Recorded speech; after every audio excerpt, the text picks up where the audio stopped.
Hello, good morning, जोहार। मैं पूनम और आप देख रहे हैं 24 झारखंड न्यूज। चलिए जानते हैं आज की 25 मुख्य बड़ी खबरों को। धनबाद में पिकनिक मनाने के दौरान नदी में डूबने से तोपचांची के 2 मासूम भाइयों की मौत। तोपचांची थाना क्षेत्र के मदय डीह गांव निवासी गिरधारी साव के 2 मासूम बेटों विशाल व विक्रम की शुक्रवार को पिकनिक मनाने के दौरान मौत हो गई। इसके बाद से पूरे गांव में मातम पसर गया है। दोनों बच्चे अपने परिवार के साथ पिकनिक मनाने धनवार के धोड़ थंबा ओपी के हदहदवा नदी किनारे गए थे। पिकनिक मनाने के दौरान दोनों बच्चे नदी में डूब गए। दोनों बच्चों के परिवार का रो रो कर बुरा हाल था। उनकी मां बेटों की मौत की खबर सुनकर बेसुध हो गई। गांव के लोगों ने उन्हें सांत्वना देने की कोशिश तो ये की, थी आज की झारखंड की टॉप बड़ी खबरें। इसी तरह झारखंड की हर छोटी सी बड़ी खबर देखने के लिए आप हमारे चैनल 24 झारखंड न्यूज को सब्सक्राइब करके बेल आइकन प्रेस कर ले, जिससे झारखंड की हर छोटी सी बड़ी खबर की अपडेट आप तक पहुंचता रहे। तो आज के लिए बस इतना ही। हमें दीजिए इजाजत, फिर मिलते हैं नेक्स्ट न्यूज में। पहुंचते ही गांव का माहौल गमगीन हो गया। रांची आ रही बस हुई हादसे का शिकार। लातेहार के चंदवा का है मामला। लातेहार में शुक्रवार की सुबह यात्रियों से भरी बस और ट्रक की टक्कर हो गई, जिसमें 2 लोग गंभीर रूप से जख्मी हो गए। घायलों में ट्रक ड्राइवर अमीन कुमार और बस सवार पूनम देवी शामिल हैं। मामला चंदवा थाना क्षेत्र के NH 39 सड़क के हिंडाल्को नर्सरी के पास का है। घायलों को बेहतर इलाज के लिए रांची के रिम्स रेफर कर दिया गया है। टक्कर के बाद ट्रक पर लदा लोहे का पाइप सड़क पर गिर गया। वहीं बस का आगे का हिस्सा पूरी तरह क्षतिग्रस्त हो गया। दोनों दुर्घटनाग्रस्त ट्रक व बस को सड़क के किनारे लगा दिया गया है। यात्रियों ने बताया कि रांची जाने के लिए डाल्टनगंज में रिलायंस बस में बैठे थे। बस जैसे ही चंदवा पहुंची, सामने से आ रहे ट्रक ने टक्कर मार दी। बस में करीब 35 यात्री बैठे थे। बस चालक पूरी तरह सुरक्षित है। घटना की सूचना मिलते ही चंदवा पुलिस मौके पर पहुंची और मामले की जांच में जुट गई। नए साल से स्मार्ट बंगले में रहेंगे हेमंत सरकार के मंत्री। 70 करोड़ की लागत से हो रहा है तैयार। हेमंत सरकार के मंत्री जल्द ही नए बंगले में रहेंगे। मुख्यमंत्री के निर्देश पर स्मार्ट सिटी में तैयार हो रहे इन आलीशान बंगले को अंतिम रूप दिया जा रहा है। खरमास के बाद नए साल में मंत्रियों को यह बंगला मिलेगा। करीब 70 करोड़ की लागत से बन रहे माननीयों के इन 11 बंगले में सुरक्षा के साथ साथ अत्याधुनिक सुविधा का खास ख्याल रखा गया है, जिससे यहां रहने पर कोई परेशानी ना हो। धुरवा स्मार्ट सिटी कैंपस में करीब 9 एकड़ में बन रहे मंत्री आवास परिसर में एक साथ सभी मंत्री रहेंगे। मंत्रियों के इस आवासीय परिसर में क्लब हाउस, बैडमिंटन कोर्ट तथा पुलिस बैरक के साथ साथ बच्चों के खेलने की समुचित व्यवस्था है। इधर नए आवासीय परिसर को लेकर मंत्रियों में कौतूहल बनी हुई है। पूरी तरह से तैयार होने के बाद उन्हें आवंटित किया जाएगा। सरकार के केंद्रीय समन्वय समिति सदस्य विनोद पांडे कहते हैं कि मंत्रियों के कामकाज की सुविधा का ध्यान रखते हुए बंगला तैयार किया जा रहा है। मुख्यमंत्री ने 15 जनवरी तक बंगला तैयार कर विभाग को हैंडओवर करने को कहा है। स्वाभाविक रूप से तैयार हो जाने के बाद नए साल की सौगात के रूप में मंत्रियों को आवास मिलेगा। मैया सम्मान योजना को लेकर आया नया अपडेट। हेमंत सोरेन इस दिन भेज सकते हैं 2500 रुपए। हेमंत सोरेन सरकार की महत्वाकांक्षी मैया सम्मान योजना को लेकर अब नया अपडेट आया है। जानकारी के मुताबिक ऐसी संभावना है कि हेमंत सोरेन शनिवार को अपने विधानसभा क्षेत्र बरहेट से महिलाओं के खाते में 2500 रुपए डालेंगे। सीएम हेमंत सोरेन 2 दिनों के संताल दौरे पर हैं। इस दौरान शुक्रवार को वह देवघर, बाबाधाम और दुमका के बासुकीनाथ मंदिर में पूजा अर्चना करेंगे। सीएम हेमंत सोरेन के साथ उनकी पत्नी और गांडेय विधायक कल्पना भी मौजूद रहेंगी। हेमंत सबसे पहले बरहेट के भोगनाडीह जाएंगे और वीर शहीद सिदो, कान्हो, चांद, भैरव, फूलो, झानो की प्रतिमा पर माल्यार्पण करने के बाद जनसभा को संबोधित करेंगे। ऐसी संभावना है कि इस कार्यक्रम के दौरान ही हेमंत सोरेन महिलाओं के खाते में 2500 रुपए डालेंगे। हालांकि अभी तक इस मामले में विभागीय पत्र जारी नहीं की गई है। महिलाएं मनिया सम्मान योजना की राशि का बेसब्री से इंतजार कर रही है, लेकिन इस महीने उन्हें पैसे मिलने में देरी हो रही है। दरअसल चुनाव होने के बाद सरकार ने सदन में अनुपूरक बजट पेश किया है और मनिया सम्मान योजना के लिए 6,390.55 करोड़ आवंटित किए गए हैं। इसलिए हो सकता है कि हेमंत सोरेन अपने संताल दौरे पर मनिया सम्मान की 5वीं किस्त जारी कर सकते हैं। कृषि विभाग के अधिकारी सप्ताह में 2 दिन करें फील्ड विजिट, मंत्री शिल्पी नेहा तिर्की का आदेश। झारखंड की कृषि, पशुपालन एवं सहकारिता मंत्री शिल्पी नेहा तिर्की ने अधिकारियों को सप्ताह में 2 दिन फील्ड विजिट करने का निर्देश दिया है। यह कदम योजनाओं की जमीनी हकीकत जानने और उन्हें बेहतर बनाने के लिए उठाया गया है। मंत्री ने कहा कि बंद कमरों में बैठने के बजाय अधिकारियों को ग्रामीण इलाकों में जाकर समस्याओं का समाधान करना चाहिए। मंत्री शिल्पी नेहा तिर्की ने अधिकारियों से सुझावों को खुले दिल से अपनाने और तो ये थी आज की झारखंड की टॉप बड़ी खबरें। इसी तरह झारखंड की हर छोटी सी बड़ी खबर देखने के लिए आप हमारे चैनल 24 झारखंड न्यूज को सब्सक्राइब करके बेल आइकन प्रेस कर ले, जिससे झारखंड की हर छोटी सी बड़ी खबर की अपडेट आप तक पहुंचता रहे। तो आज के लिए बस इतना ही, हमें दीजिए इजाजत, फिर मिलते हैं नेक्स्ट न्यूज में। साथ ही मेधा डेयरी के प्रमोशन को प्राथमिकता दी जाएगी। आलू की खेती के लिए स्टोरेज और प्रोसेसिंग यूनिट पर उद्योग विभाग के साथ मिलकर काम होगा। किसानों को खरीफ और रबी फसलों में संतुलन बनाने की दिशा में प्रोत्साहित किया जाएगा। इस पर विशेष जोर देने की बात कही गई। जेएसएससी सीजीएल का रिजल्ट रद्द करने की मांग को लेकर रांची में जुटेंगे 5,000 अभ्यर्थी। अलर्ट रहें स्पेशल ब्रांच। जेएसएससी सीजीएल परीक्षा का रिजल्ट रद्द करने की मांग को लेकर पूरे राज्य से 5,000 अभ्यर्थी 15 दिसंबर को रांची में जुटेंगे। इसे लेकर स्पेशल ब्रांच ने अलर्ट जारी किया है। जारी अलर्ट में कहा गया है कि प्राप्त सूचना के मुताबिक जेएसएससी सीजीएल परीक्षा का रिजल्ट रद्द करने की मांग को लेकर रविवार को नामकुम स्थित जेएसएससी कार्यालय के समक्ष 4,000 से 5,000 की संख्या में अभ्यर्थी प्रदर्शन करेंगे। प्रदर्शन को जेएलकेएम, मुख्य विपक्षी दल भाजपा और आजसू का भी समर्थन प्राप्त है। स्पेशल ब्रांच के पत्र के मुताबिक धरना प्रदर्शन में शामिल होने के लिए प्रदेश के विभिन्न जिलों से अभ्यर्थी रेल व सड़क मार्ग, 4 पहिया और 2 पहिया वाहनों से 14 दिसंबर की शाम से ही रांची पहुंचने लगेंगे। वे यहां आकर विभिन्न होटलों, लॉज, धर्मशाला आदि में रात्रि विश्राम करेंगे। 15 दिसंबर को सुबह से ही उनका जेएसएससी कार्यालय के समक्ष जमावड़ा शुरू हो जाएगा। प्रदर्शन का नेतृत्व छात्र नेता सह जेएलकेएम के वरीय उपाध्यक्ष देवेंद्रनाथ महतो करेंगे। इन दस्तावेजों का कर ले जुगाड़, सरकार देगी 40,000 रुपए, ऐसे भरे ऑनलाइन फॉर्म। हेमंत सोरेन सरकार ने छात्राओं का ड्रॉप आउट रोकने के लिए सावित्रीबाई फुले योजना लेकर आई है। इसके तहत 8वीं से 12वीं कक्षा की छात्राओं को 40,000 रुपए का लाभ मिलेगा। ये राशि 6 किस्तों में दी जाएगी। अब तक इस योजना का लाभ लाखों छात्राएं ले चुकी हैं।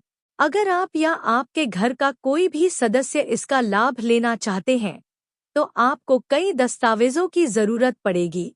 हेमंत सोरेन द्वारा लागू सावित्रीबाई फुले योजना का लाभ लेने के लिए सबसे पहले आपको आधार कार्ड की जरूरत पड़ेगी।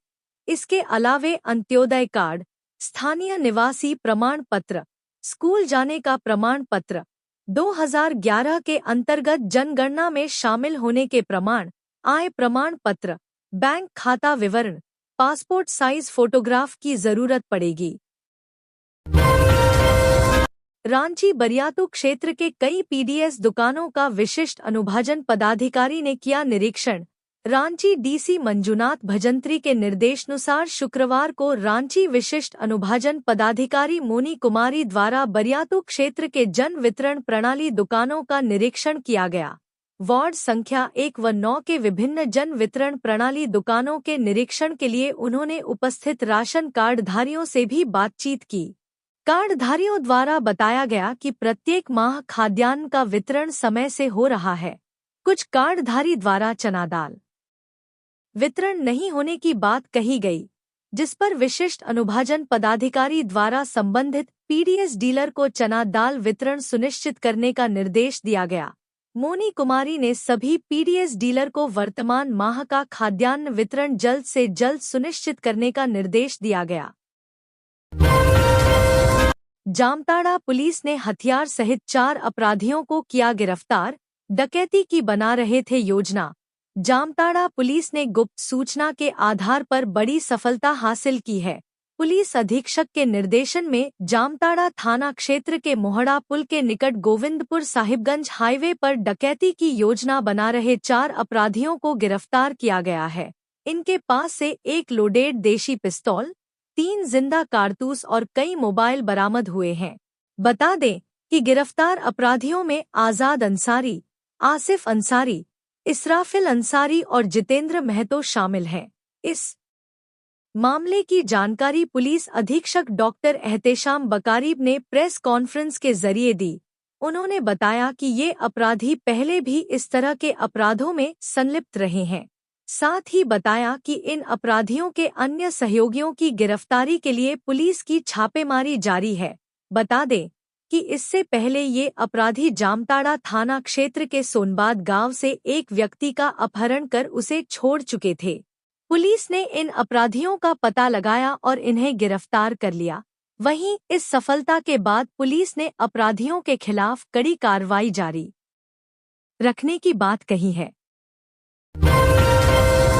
जेएमएम नेताओं ने निकाली विधायक सत्येंद्रनाथ की शव यात्रा। जेएमएम नेताओं ने टाउन हॉल के मैदान से रंका मोड़ तक विधायक सत्येंद्रनाथ तिवारी की शव यात्रा निकाली और पुतला दहन कर विरोध जताया। झामुमो नेताओं ने कहा कि उनके द्वारा विधानसभा में निर्लजता से कही हुई झूठ की वो कड़ी निंदा करते हैं। इस दौरान जिला अध्यक्ष तनवीर आलम खान ने कहा कि विधायक सत्येंद्रनाथ तिवारी अपने आचरण के अनुरूप विधानसभा में भी निर्लजता का परिचय देते हुए सफेद झूठ परोसने का काम कर रहे हैं। वह अपनी तो ये थी आज की रोटी झारखंड की सेंकने टॉप बड़ी में खबरें। इतने इसी तरह अंधे हो झारखंड गए की हर छोटी सी बड़ी खबर कि देखने किसी के लिए की आप मौत हमारे पर चैनल भी गंदी 24 झारखंड राजनीति न्यूज को करने से बाज सब्सक्राइब नहीं आ करके रहे बेल हैं। आइकन प्रेस कर ले, दुख की जिससे घड़ी में झारखंड की एक हर पंचायत छोटी सी बड़ी खबर प्रतिनिधि की के अपडेट परिवार आप तक के साथ पहुंचता रहे। खड़ा तो होने की आज के लिए बजाय बस उसकी इतना ही। इज्जत हमें को दीजिए सरेआम इजाजत, फिर मिलते लोकतंत्र के हैं मंदिर नेक्स्ट में न्यूज में। तार-तार करने का काम विधायक सत्येंद्रनाथ तिवारी ने किया है। झामुमो नेताओं ने कहा कि विधायक सत्येंद्रनाथ तिवारी ने उस परिवार, उनके समाज, गढ़वावासी सहित पूरे पंचायत प्रतिनिधियों का अपमान किया है। इस तरह का झूठा लांछन लगाकर विधायक सत्येंद्रनाथ तिवारी अपनी गिरी मानसिकता और घिनौने राजनीति का परिचय दे रहे हैं। धनबाद में ताबड़तोड़ फायरिंग, एक स्थानीय नेता को लगी गोली।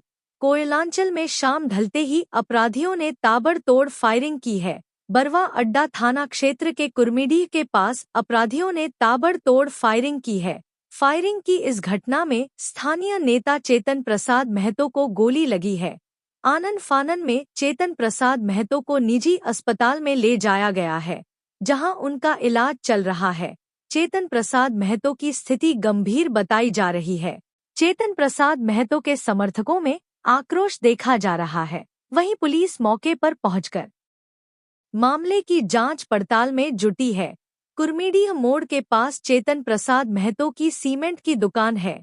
वह दुकान के पास खड़े थे। इस दौरान बाइक सवार अपराधी थोड़ी दूर पर उतरे। थोड़ी दूर से पैदल चलकर अपराधी उसके पास पहुंचे और ताबड़तोड़ फायरिंग कर दी। इस घटना में चेतन प्रसाद महतो को गोली लगी है। चेतन प्रसाद महतो के समर्थकों में आक्रोश देखा जा रहा है। वहीं पुलिस मौके पर पहुंचकर मामले की जांच पड़ताल में जुटी है। वहीं बरवा अड्डा थाना के प्रभार में चल रहे प्रभारी सरस्वती मिंज ने कहा कि गोली चलने की घटना घटी है। एक व्यक्ति को गोली लगी है। प्रिंस खान की वायरल चिट्ठी पर उन्होंने कहा कि मुझे इस बात की जानकारी नहीं है। जानकारी मिलने के बाद जांच पड़ताल की जाएगी। पूर्व पार्षदों ने राज्यपाल को ज्ञापन सौंपा, निगम चुनाव की मांग की। रांची नगर निगम के पूर्व पार्षद अरुण कुमार झा, अर्जुन राम, विनोद कुमार सिंह, भरी लिंडा आदि पूर्व पार्षदों का प्रतिनिधिमंडल शुक्रवार को राज्यपाल से मिले। प्रतिनिधिमंडल ने उन्होंने ज्ञापन सौंपा। ज्ञापन के माध्यम से उन्होंने बताया कि रांची नगर निगम का कार्यकाल अप्रैल 2023 में ही समाप्त हो गया है। उसके बाद से मेयर, डिप्टी मेयर एवं पार्षदों के सारे पद रिक्त हैं। बताया कि समूचे शहर में कचरे का अंबार फैला है। हजारों की संख्या में स्ट्रीट लाइटें बंद पड़ी हैं। निगम की व्यवस्था चरमरा गई है। बताया कि झारखंड प्रदेश में करीब 12 नगर निकाय में 2020 से ही चुनाव लंबित हैं, जबकि पड़ोसी राज्य बिहार और मध्य प्रदेश में पिछड़े वर्ग को आरक्षण देते हुए चुनाव करा ली गई है। उन्होंने सभी बातों पर संवैधानिक लेते हुए जल्द चुनाव कराने के लिए राज्य सरकार को निर्देशित करने की कृपा करें। विधानसभा चुनाव में बेहतर काम करने वाले पुलिस कर्मियों को किया गया सम्मानित। पाकुड़ एसपी ने सभी का जताया आभार। पिछले माह हुए विधानसभा चुनाव में बेहतर कार्य करने वाले जिले के पुलिस पदाधिकारियों व जवानों को एसपी ने अपने कार्यालय कक्ष में सम्मानित किया। एसपी ने पुलिस पदाधिकारियों व जवानों को प्रशस्ति पत्र दिया तथा भविष्य में भी इसी तरह कार्य करने की अपील की। एसपी प्रभात कुमार ने जानकारी देते हुए बताया कि विधानसभा चुनाव में मतदान व मतगणना को निष्पक्ष व शांतिपूर्ण तरीके से संपन्न कराने में जिले के कई पुलिस पदाधिकारियों व जवानों ने अहम भूमिका निभाई है। उन्होंने उन सभी पुलिस पदाधिकारियों व जवानों को उनके बेहतर कार्य के लिए धन्यवाद दिया तथा भविष्य में भी इसी तरह कार्य कर विभाग के साथ साथ अपनी छवि सुधारने की अपील की। एसपी ने बताया कि पुलिस पदाधिकारियों व जवानों का मनोबल बढ़ाने के लिए उन्हें सम्मानित किया गया।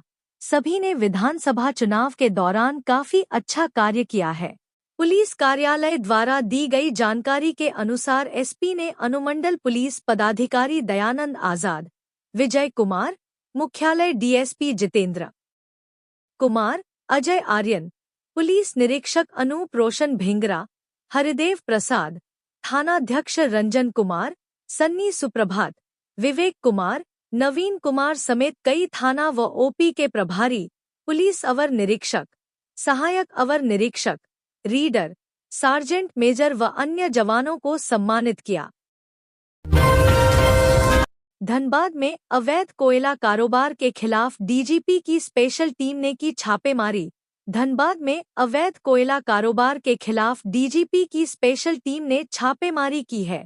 जानकारी के मुताबिक गुरुवार को रांची से धनबाद पहुंची टीम ने कई ठिकानों पर अवैध कोयला कारोबार को लेकर छापेमारी की, जिनमें पंचेत, जामडी, खैरकियारी तो ये और थी आज की झारखंड की टॉप बड़ी खबरें। इसी तरह झारखंड की हर छोटी सी बड़ी खबर देखने के लिए आप हमारे चैनल 24 झारखंड न्यूज को सब्सक्राइब करके बेल आइकन प्रेस कर ले, जिससे झारखंड की हर छोटी सी बड़ी खबर की अपडेट आप तक पहुंचता रहे। तो आज के लिए बस इतना ही। हमें दीजिए इजाजत, फिर मिलते हैं नेक्स्ट न्यूज में। स्पेशल पुलिस मुख्यालय रांची की टीम धनबाद पहुंची थी। गौरतलब है कि एक बार फिर से धनबाद में अवैध कोयला का कारोबार शुरू हो गया है। कोक प्लांट समेत कई अन्य हार्ड कोक प्लांट में बड़े पैमाने पर अवैध कोयला खपाए जा रहे हैं, जिसमें कई सिंडिकेट से जुड़े हुए लोग शामिल हैं।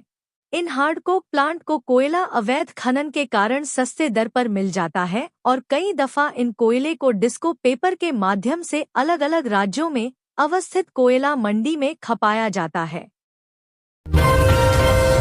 कोडरमा थर्मल पावर प्लांट का होने जा रहा विस्तार बनेगा डीवीसी का सबसे अधिक बिजली उत्पादन करने वाला plant. Koderma thermal power plant के 1600 मेगावाट एक्सटेंशन को लेकर भूमि पूजन किया गया। अगले 4 साल में कोडरमा थर्मल पावर प्लांट में 800 मेगावाट की 2 यूनिट लगाई जाएगी। फिलहाल कोडरमा थर्मल पावर प्लांट के 2 यूनिट से 500 मेगावाट बिजली का उत्पादन किया जाता है। विस्तार के बाद कोडरमा थर्मल पावर प्लांट की कैपेसिटी 1600 मेगावाट बिजली उत्पादन की हो जाएगी। बताया जा रहा है कि संचालित प्लांट के अंदर 800 मेगावाट की 2 यूनिट लगाई जाएगी, जिस पर तकरीबन 15,000 करोड़ रुपए का खर्च आएगा। बता दें, विस्तारीकरण का काम पूरा होने के बाद यह डीवीसी का सबसे ज्यादा कोल बेस्ड बिजली उत्पादित करने वाला पावर प्लांट होगा। प्लांट एक्सटेंशन को लेकर भूमि पूजन किया गया। जिसमें मौके पर डीवीसी के चेयरमैन एस सुरेश कुमार मुख्य रूप से मौजूद थे और भूमि पूजन को लेकर आयोजित धार्मिक अनुष्ठान में भी शामिल हुए। मौके पर कोदरमा थर्मल पावर प्लांट के विस्थापित 10 पंचायतों के प्रतिनिधि और स्थानीय लोगों को भी कार्यक्रम में शामिल होने का मौका मिला। भूमि पूजन के मौके पर जहां स्थानीय जनप्रतिनिधियों ने प्लांट के विस्तारीकरण को लेकर खुशी जताई, वहीं विस्थापितों की मांगों से प्लांट प्रबंधन और डीवीसी अध्यक्ष को अवगत कराया। अगले 4 सालों में प्लांट के एक्सटेंशन का काम पूरा हो जाएगा, जिसकी जिम्मेदारी भेल कंपनी को दी गई है। डीवीसी अध्यक्ष एस सुरेश कुमार ने कहा कि विस्तारीकरण के बाद जहां यह देश का सबसे बड़ा पावर प्लांट होगा, वहीं समय से काम पूरा हो जाए, इसके लिए भेल कंपनी को आवश्यक दिशा निर्देश भी दिया गया है। 15 दिसंबर से सरकार खरीदेगी किसानों से धान। हजारीबाग में बिचौलिए हुए सक्रिय। हजारीबाग जिले में कृषि की प्रधानता है। यहाँ सालों भर ग्रामीण इलाकों में खेती होती है। इस बार धान की बम्पर पैदावार हुई है। ऐसे में किसानों के बीच खुशी भी देखने को मिल रही है, तो दूसरी ओर किसान इस बात को लेकर चिंतित हैं कि उनका धान सरकार कब खरीदेगी। हजारीबाग में इस बार धान की बम्पर खेती हुई है। पूरे जिले में बात की जाए तो किसान धान काट लिए हैं। किसान इस बात को लेकर चिंतित है कि सरकार उनकी धान कब खरीदेगी। दूसरी ओर किसान बिचौलियों को धान बेचने को मजबूर भी हो रहे हैं, क्योंकि उनके पास रखने के लिए जगह नहीं है। किसान कहते हैं कि अगर सरकार समय पर धान खरीद लेगी तो समस्या का समाधान हो जाएगा। किसान सरकार की ओर टकटकी निगाह लगाकर बैठे हुए हैं कि जल्द से जल्द पैक्स के माध्यम धान की खरीदारी शुरू की जाए। हजारीबाग जिला आपूर्ति पदाधिकारी सुधीर कुमार ने बताया कि इस बार जिले में 70 पैक्सों का चयन किया गया है। सरकार के निर्देशानुसार 15 दिसंबर से जिले के चयनित पैक्स में धान की खरीदारी किसानों से की जाएगी। इस बार सरकार 23 रुपये प्रति किलो की दर से धान की खरीदारी कर रही है। इसके अलावा 100 रुपया प्रति क्विंटल के आधार पर बोनस भी दिया जाएगा। पदाधिकारी ने किसानों से अपील की है कि धान बिचौलियों को औने पौने दर पर बेचने से बचें। धान नजदीकी पैक्स में ही विक्रय करें, ताकि एक बेहतर मुनाफा हो सके। सरकार एक और 15 दिसंबर से धान खरीदने की तैयारी कर रही है, तो दूसरी ओर बिचौलिए भी गांव में सक्रिय हैं। किसानों को चाहिए कि वह जागरूक रहें और सही समय का इंतजार करते हुए धान की बिक्री करें। राज्य सरकार के प्राइवेट सेक्टर में स्थानीय युवाओं को 75% आरक्षण देने वाले कानून पर हाईकोर्ट ने लगाई रोक। झारखंड हाईकोर्ट ने राज्य सरकार के प्राइवेट सेक्टर की नौकरियों में स्थानीय युवाओं को 75% आरक्षण देने वाले कानून को लागू करने पर रोक लगा दी है। राज्य सरकार ने 2021 में कैबिनेट में फैसला लिया था कि निजी कंपनियां अपने यहां 40,000 प्रतिमाह तक की नौकरियों में स्थानीय युवाओं को 75% आरक्षण देंगी। जस्टिस MS रामचंद्र राव और जस्टिस दीपक रोशन की खंडपीठ ने लघु उद्योग संघ की ओर दाखिल की गई याचिका पर सुनवाई करते हुए यह आदेश दिया। याचिका में लघु उद्योग संघ ने निजी क्षेत्र में स्थानीय उम्मीदवारों के झारखंड राज्य रोजगार अधिनियम 2021 के प्रावधानों को चुनौती दी थी। झारखंड लघु उद्योग संघ की ओर से पेश हुए वकील AK दास ने कहा कि इस अधिनियम ने राज्य और झारखंड के बाहर के उम्मीदवारों को बांट दिया है। यह अधिनियम संविधान के सिद्धांतों के खिलाफ है, क्योंकि संविधान रोजगार में समानता की गारंटी देता है। वकील ने कहा कि राज्य सरकार निजी कंपनियों को एक निश्चित श्रेणी के लोगों को रोजगार देने के संबंध में निर्देश नहीं दे सकती है। उन्होंने कहा कि ऐसे मुद्दों पर पंजाब और हरियाणा हाई कोर्ट ने पहले भी निर्णय लिया है। इसमें पंजाब और हरियाणा सरकारों द्वारा लाए गए ऐसे ही अधिनियम को रद्द कर दिया गया था। झारखंड हाई कोर्ट ने याचिका पर सुनवाई करते हुए राज्य सरकार को जवाब दाखिल करने का आदेश दिया। साथ ही तो याचिका ये पर थी आज अगली की झारखंड की सुनवाई टॉप 20 बड़ी मार्च खबरें। को इसी तरह करने के लिए झारखंड की कहा। हर छोटी सी बड़ी झारखंड खबर देखने के लिए विधानसभा आप हमारे चैनल में 24 झारखंड 2021 न्यूज को में निजी क्षेत्र सब्सक्राइब में करके बेल आइकन स्थानीय प्रेस कर ले, उम्मीदवारों के जिससे लिए झारखंड की झारखंड हर राज्य छोटी सी बड़ी रोजगार खबर की अपडेट अधिनियम आप तक पहुंचता रहे। 2021 तो पारित आज के किया लिए बस था। इतना ही। इसके हमें दीजिए मुताबिक इजाजत, फिर मिलते हैं नेक्स्ट न्यूज ये में। नियोक्ता कुल मौजूदा रिक्तियों में से 75% स्थानीय उम्मीदवारों से भरेगा, जहां सकल मासिक वेतन या मजदूरी 40,000 रुपए से अधिक नहीं है। इस कानून के मुताबिक स्थानीय उम्मीदवारों के रोजगार की प्रक्रिया के दौरान संबंधित संस्थान की स्थापना के कारण विस्थापितों, संबंधित जिले के स्थानीय उम्मीदवारों और समाज के सभी वर्गों के प्रतिनिधित्व पर ध्यान दिया जाएगा। प्रयागराज महाकुंभ में भाग लेने वाले तीर्थयात्री गाइडलाइन का पालन करें। 14 जनवरी से 26 फरवरी 2025 तक प्रयागराज में आयोजित महाकुंभ 2025 में तीर्थयात्रियों की सुरक्षा के लिए राष्ट्रीय आपदा प्रबंधन प्राधिकरण, भारत सरकार और उत्तर प्रदेश सरकार से प्राप्त पत्र के आलोक में झारखंड सरकार के गृह, कारा एवं आपदा प्रबंधन विभाग ने गाइडलाइन का पालन करने का अनुरोध किया है। गाइडलाइन में श्रद्धालुओं को दिशा निर्देश देते हुए एडवाइजरी में कहा गया है कि महाकुंभ मेला 2025 मोबाइल ऐप डाउनलोड कर मेले की पूरी जानकारी प्राप्त कर लें और यात्रा से पूर्व निवास स्थान सुनिश्चित करें। साथ ही 60 वर्ष से अधिक आयु या पूर्व से बीमार व्यक्ति हेल्थ चेकअप कराएं, उसके बाद ही यात्रा करें। इसके अलावा आयुष्मान कार्ड धारक अपना कार्ड साथ में रखें, ताकि आकस्मिक स्थिति में सरकारी एवं निजी अस्पतालों में मुफ्त में इलाज कराया जा सके। एडवाइजरी में मेला क्षेत्र में स्नान एवं दर्शन के लिए निर्देशित किया गया है कि गर्भवती महिलाएं विशेष सावधानी बरतें, धूम्रपान एवं नशीले पदार्थों का सेवन न करें, मच्छरों से बचाव के लिए रेपेलेंट साथ रखें, साथ ही हीटर, अलाव आदि का उपयोग टेंट के अंदर न करें, इससे आग लगने का खतरा हो सकता है। किसी भी आपात स्थिति में महाकुंभ हेल्पलाइन 1920, पुलिस हेल्पलाइन 112 एवं आपदा हेल्पलाइन 1077 पर संपर्क कर सकते हैं। नए साल से शुरू होगा भगवान बिरसा मुंडा टूरिस्ट सर्किट का काम, 40 करोड़ रुपए होंगे खर्च। भगवान बिरसा मुंडा की जन्मस्थली क्षेत्र उलिहातू और उनकी कर्मस्थली ननिहाल से लेकर खूंटी थाना हाजत तक बिरसा सर्किट के नाम से एक योजना की शुरुआत की गई थी। चुनावी कार्यों के चलते योजना शुरू होने में देरी हुई। अब इस योजना पर काम तेजी से हो रहा है। इसका प्रारूप भी तैयार कर लिया गया है। क्या है बिरसा सर्किट और इससे राज्य एवं देशवासियों को क्या लाभ मिलेगा, आइए जानते हैं। इस रिपोर्ट में नए साल में राज्यवासियों को भगवान बिरसा मुंडा टूरिस्ट सर्किट के रूप में एक सौगात मिलने जा रही है। भगवान बिरसा मुंडा का देश व राज्य के प्रति योगदान भुलाया नहीं जा सकता, इसलिए आम लोगों को उनके बारे में बताने के लिए भगवान बिरसा मुंडा टूरिस्ट सर्किट का निर्माण होना है। इसकी सभी प्रक्रियाएं पूरी कर ली गई हैं। अगले 1 माह में इससे संबंधित कार्य प्रारंभ कर दिए जाएंगे।